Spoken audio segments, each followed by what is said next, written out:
এতিমের মাল খাওয়া, আল্লাহ রাসূল বলেন সে কেন যেন জাহান্নামের আগুন তার পেটের ভিতর পুরে নিল। তোমরা এতিমের মালের ধারে কাছেও যাবে না। হ্যাঁ, তখন তুমি যেতে পারবে এতিমের মালের ধারের কাছে যখন তুমি এতিমের মাল সংরক্ষণ করার নিয়ত করবে। আরে আমার ভাতিজা, আমার ভাই মারা গেছে, ভাতিজা ভাতিজি তারা ছোট মানুষ, তারা তাদের সম্পদ রক্ষণাবেক্ষণ করতে পারবে না, আমার উপরে দায়িত্ব চলে আসছে, আমি এই জিনিসগুলো ভালো বুঝি, আমি এগুলোকে সংরক্ষণ করে রাখি, তারা বালেগ হলে তাদেরকে আমি বুঝাই দেব।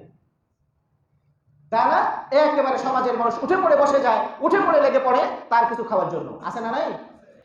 এতিমের মাল খাওয়া, আল্লাহ রাসূল বলেন সে কেন যেন জাহান্নামের আগুন তার পেটের ভিতর পুরে নিল।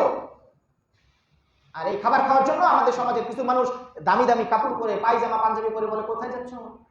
জানো না ওই আসাদুজ্জামান মারা গেছে, ওই তার বাড়িতে আজকে মিলাদ, জিয়াফত, শ্রাদ্ধ, তাই খাইতে যাচ্ছে। আছে না নাই ভাই? খারাপ লাগে এগুলো?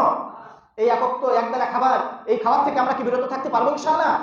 অন্তত আপনারা এই কয়জন মানুষ যদি সমাজের একটা জায়গায় আপনারা প্রতিবাদ করেন, দুইটা জায়গায় যদি প্রতিবাদ করেন, না এটা করা যাবে না, শক্ত হাতে যদি আপনারা ধরেন, দেখবেন এই অবৈধ কাজ, এই হারাম পদ্ধতি আমাদের সমাজ থেকে আল্লাহর রহমতে উঠে যাবে। অনেকটা উঠে গেছে, অনেকটাই উঠে গেছে, আছে না নাই ভাই? উঠছে না? অনেকটা পাতলা পাতলা মনে হয় না এখন? আপনার দিকে দাঁড়াইতে হবে। কেন? আপনার দাদা মারা গেলে, আপনার বাবা মারা গেলে, আপনার ভাই মারা গেলে দাওয়াত করলে আপনার মসজিদের ইমাম সাহেব তো একবেলা খাইতে পারবে। আপনি আপনার মসজিদের খতিব সাহেবকে যদি বলেন, খতিব সাহেব তো যাই একবেলা খাইতে পারবে, তাহলে এই খতিব সাহেব তার খাওয়াকে বন্ধ করে সে এই কথাগুলো কেন বলতেছে বারবার?